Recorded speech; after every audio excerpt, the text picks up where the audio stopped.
Hi, my name is David, and I'm going to walk you through how I solved the CSWA practice problem 9.6.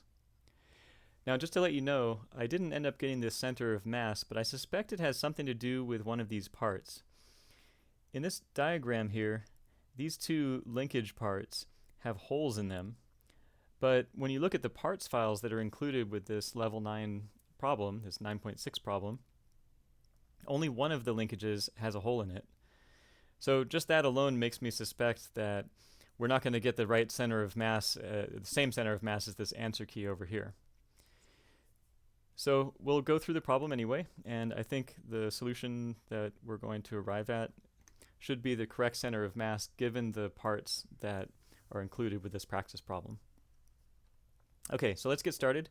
The first thing we're going to do is check the units in our new assembly that will get opened up here.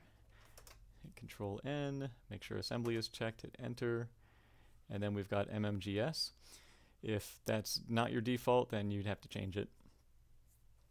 Alright, then the next thing is we're going to insert the axle at the origin. So let's go back over to the insert components, and I've got all the parts unzipped into a folder, so I just double click on axle, and to set it at the origin we'll click on the green check mark.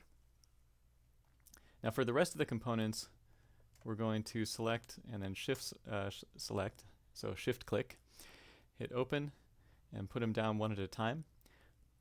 Now one thing we'll want to do though is try to rotate these in the orientation that shows up in the diagram. That way we won't have to do as much rotating ourselves later. So let's check the diagram for this piece. And you can see this is one of the pieces that should have a hole in it, but it doesn't. And it says it's the lower link. But actually I suspect it's the upper one because this connection right here is more narrow. It's more narrow. So let's go ahead and rotate it. So we're going to rotate about the z-axis and make sure that that little pointy part is going down. I'm going to put this down here somewhere. Okay. And then this little piston is going to be somewhere around there. This piece definitely needs to be rotated. If we take a look, these little parts should be sticking out towards this direction. And this should be on the bottom here. This side should be on the bottom. So we're going to have to rotate about the z-axis to put the top down to the bottom, and then rotate about the, let's see, we want to rotate it about the y-axis to make sure that this little part is sticking up. I can't really point to it because it follows the cursor, mouse cursor. Okay, so there we go. And then this guy we want to rotate about the z-axis so it can fit in with that other linkage.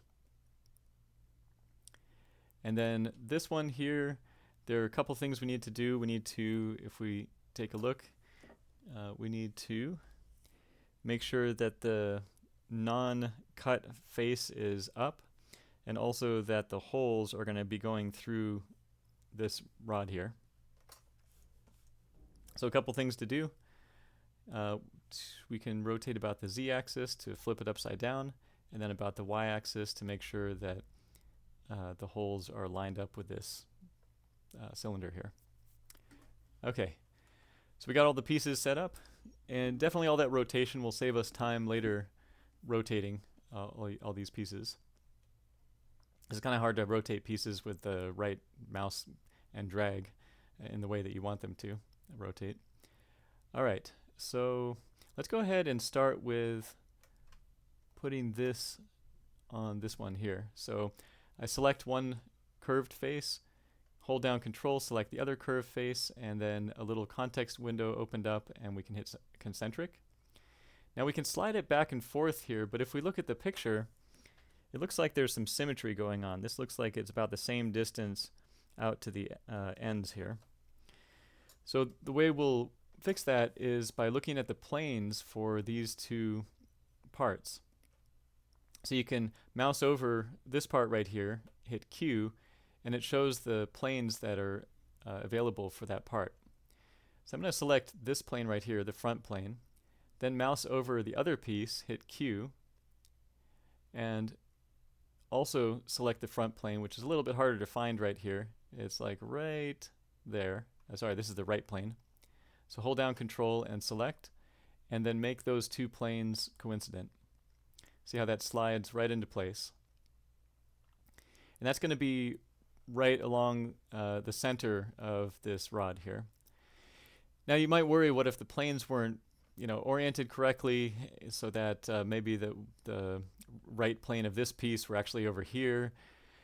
In this particular case, there is that symmetry going on, but if you were worried, you might try to do something like set a width mate to try to make it so that from the ends here, or maybe from these circles right here, the two interfaces right here and here, or these two faces, would be equal width. You could try to set something up like that, but for this example, I think lining up the two planes works pretty well. All right, let's try to connect the linkages now. So we're going to make this one and this one concentric. So once again, click on one of the faces, hold down Control, click on the other face, and the little context pops up. I think those are called quick mates. So now we've got these two concentric, and now what we can do is make them flush against each other. So we'll select this one and Control select this one, and we want to make these coincident. Now there's a worry, what if there's a gap that's opening up? What if this isn't this width right here is not exactly the width of the gap? Well, you can just kind of look afterwards and realize, no, that's pretty much flush against there. And if it wasn't, then you could use the width mate. All right, so let's then down here make sure that this curved face and this curved face are concentric, and then this side and this side are coincident. There we go. Okay, one other thing you could do, by the way, let me just delete those two mates and just mention this. One thing that you can do is you can also try using the smart mate. So if you take this circle right here, which is both talking about the, it's like the intersection of this circular, this cylindrical face and this face right here, this flat face. So it kind of represents both of them. If you hold down Alt and click and drag over to here, unfortunately sometimes it gets the orientation wrong, but if you can also rotate it. If you click and drag to the other circle right here that you want it into, you can see how it's going to mate really nicely. So you can release Alt, release your left click, and see how that creates both mates, both a concentric mate and a coincident mate, both in one. So it works really well when it works. And in this particular case, it looks like it's working pretty well. Okay, this one's a little bit transparent, so I can hit Control Q and that'll rebuild everything and get rid of the transparency. Okay.